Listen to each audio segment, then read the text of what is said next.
3D printing can do all kinds of things. For our class, we usually print in PLA, which is just a type of plastic. But even broader than that, you can print in any kind of food you could think of. They're actually printing in chocolate, or actually pizzas even, on the International Space Station, which is kind of neat.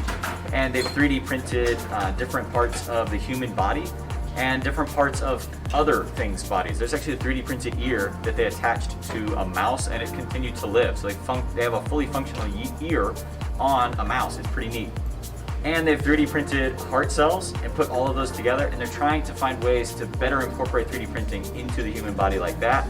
And of course, with making the microchips that you'd see inside your cell phone. We work on all kinds of projects. A lot of the time, it's single pieces, stuff like this. This is actually part of the train project, and this is towards the end of what we do in intro engineering design. And I give them blueprints for this, and they have to design really the whole train, but mostly you're starting off with single pieces.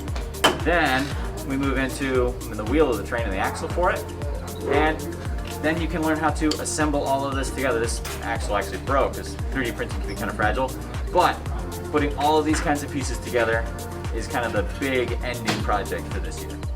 So Forest Rose has a lot of students with different disabilities, and through that they have manipulatives, or things that you actually want to touch and use. And for them, it was instead of saying a word, or in also saying a word. So saying yes and then also showing somebody a particular item. Well, now they have two different ways to see it, right?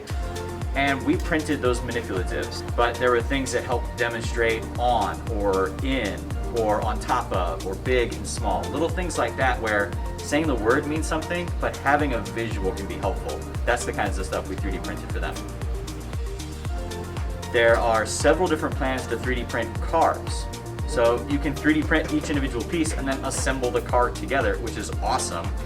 I can't remember if it was BMW or Audi, some decent car manufacturer out there starting to 3D print brake calipers. So the things that are actually responsible for slowing you down. And if they can 3D print those, then you could buy an expensive 3D printer and build an entire car in your own garage, which would be awesome. This is more of a template that some students came up with kind of quick, but it's just a little pencil holder. This is one that's kind of neat. So it's a flower pot, built-in tray, built-in drainage hole in the bottom, and there's a lip so it'll catch any water that drains out, which is really nice for these particular plants because they like to stay dry, but of course we always overwater, so it can leak out in the bottom. So those are the kinds of things that we come up with here.